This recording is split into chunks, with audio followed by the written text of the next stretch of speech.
The Financial Services and Markets Bill is currently going through the UK Parliament. Once it becomes law, crypto assets will be regulated in the UK.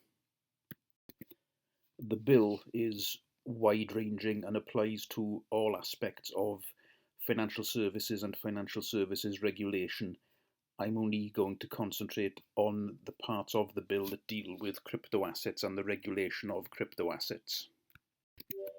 I've gone through the parliamentary debates so far, and I've picked out comments which I think that people interested in crypto technology will find interesting. So this is the first comment I want to refer to. Any secondary legislation made to bring new crypto asset activities into the regulatory perimeter would be subject to the affirmative procedure, so each House will have an opportunity to debate the legislation. That gives Parliament the appropriate oversight.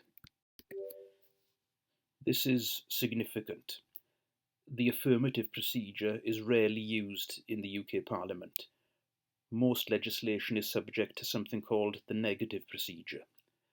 Where the negative procedure is used, a piece of legislation is proposed to Parliament, and if nobody objects after 40 days, it automatically becomes law. Under the affirmative procedure, the proposed new laws have to be expressly approved by both Houses of Parliament, i.e. the House of Commons and the House of Lords.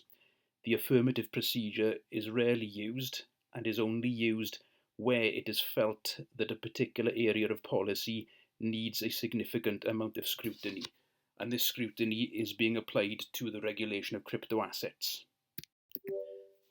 The next passage isn't a technical legal point, but a window into the thinking of the government. The principle behind these measures is absolutely sound.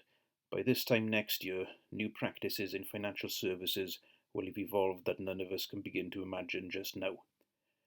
That is how things are moving. I take the point made by my honourable friend, the member for West Dunbartonshire, that the technology itself has not significantly changed. It certainly is not new, but the way in which people will use the technology is. The kinds of products that people will start to devise may well mean that existing regulatory practices need to be changed very quickly.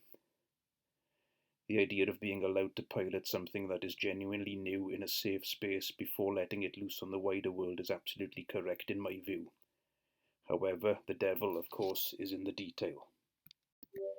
This statement is self-explanatory and I can't really expand on it much, but what I would reiterate is it's pretty obvious that the government think that things are moving incredibly fast and that the way that blockchain tech is going to be used is going to revolutionize different areas of public life, including the financial services sector. So this is in line with what a lot of crypto enthusiasts foresaw, and as you can see, it is now what the British government is actually thinking. And this is the next comment. I will try to give a little bit of colour regarding the intention to use the sandbox. It is the government's intention that the sandboxes be used rapidly after royal assent. Indeed, consultations on the matter have already indicated a strong appetite for things such as the use of distributed ledger technology, both for settlement and for other aspects of the financial regime. Those things would be seen by the government as an enhancement in many respects, whether dealing with settlement risk, credit risk, or the speed of transactions. That is an example of the sort of use case that we would expect to be brought forward. The first point to take here is that the government clearly wish to move fast after the bill becomes law. Secondly, the government is talking in terms of use case, which is something that crypto enthusiasts have been speaking about for a long, long time in relation to the most up-to-date crypto platforms.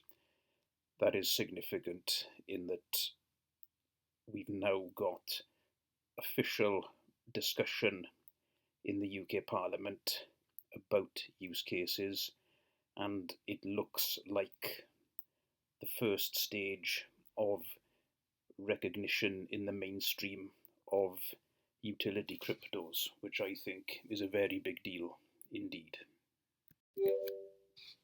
The next statement refers to energy used. The honourable member for Wallasey rightly raised the point about the energy used.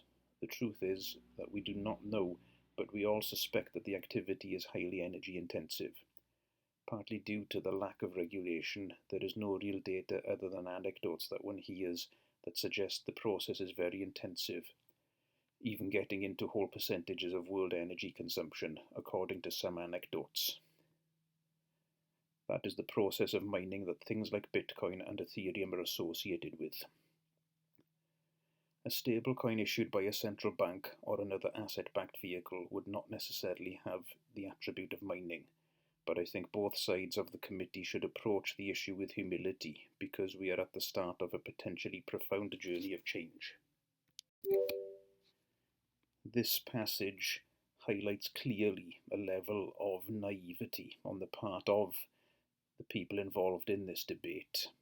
Maybe that's unfair criticism, they're not crypto specialists, but anyone who does know about crypto knows that the third generation of crypto platforms are energy efficient, and any one of you could tell anybody in this debate, do not worry about energy consumption, because the most up-to-date crypto platforms are energy efficient.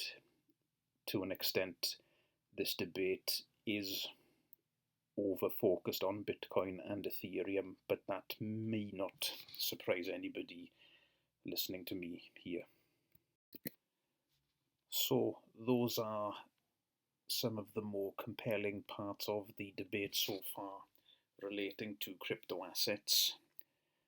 The Financial Services and Markets Bill creates the platform, or the legal platform, for the government of the day to be able to make specific laws relating to crypto assets. So when it becomes law, it will be the Financial Services and Markets Act, which gives the government powers to make secondary legislation at any given time.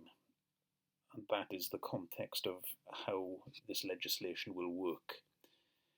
That means that the real detail about the regulation of crypto assets is going to come later.